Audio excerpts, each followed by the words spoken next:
The excitement of adventuring abroad has always stimulated my curiosity. From cage diving with great white sharks to hiking Table Mountain, Cape Town, South Africa is one of the world's most premier destinations for outdoor exploration. The Rainbow Nation is home to a largely diversified population that speaks a total of 11 official languages. With its immense cultural diversification and well-renowned reputation for adventure, I had always imagined that Cape Town would be the perfect destination for me to study abroad and develop my intercultural competence. My name is Trey Robinson, and this is the story that explains how my ethnocentric perception led me into the trap of unconsciously contributing to the growing challenges that stem from South Africa's expression of high power distance. Although it had never been my mindful intention to behave in the manner of a colonialist student, it was the evident result of my actions. The experience I had chosen for myself left me sheltered within a cultural bubble. I studied with American students, I lived in a shared apartment with American students, and the bulk of my adventures were conducted amongst fellow American students.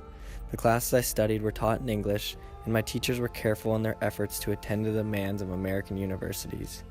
Even the transportation I used differed from that of most local residents. The extent to which I interacted with the native community was extremely limited.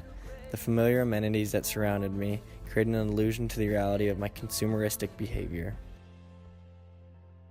Unfortunately, this realization had required a great deal of reflection, and it hadn't arrived to me until the 5th week of my 12-week journey. In order for me to break the confinements of my colonialist behavior, I knew that I needed to gain a better understanding for life in South Africa. What I discovered was an issue that had become deeply rooted within the hierarchical structure of the country. In a sinuous manner, my presence as an elitist figure of power had contributed to constructing a higher degree of power distance within South African society.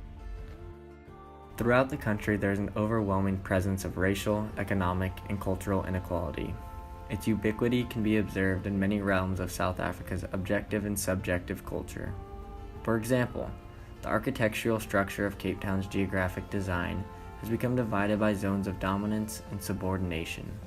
The system can be recognized through the observable displacement of wealth. The suburbs residing closer to the mountain tend to be much wealthier, while those that inhabit the Cape Flats are challenged by immense poverty. However, the larger threat lies in the public's willingness to accept this colossal disparity, and this is a dimension where I believe my contributions have been most detrimental. Studying abroad has become an exclusive privilege to an elite few. Due to the nature of my upbringing, my ethnocentric perception has protected me from this harsh reality. Fortunately, I've learned that the first step in escaping the restraints of a colonial student has been for me to recognize that I am, in fact, a colonial student. Once I had overcome my initial denialism, I was determined to liberate my cultural isolation.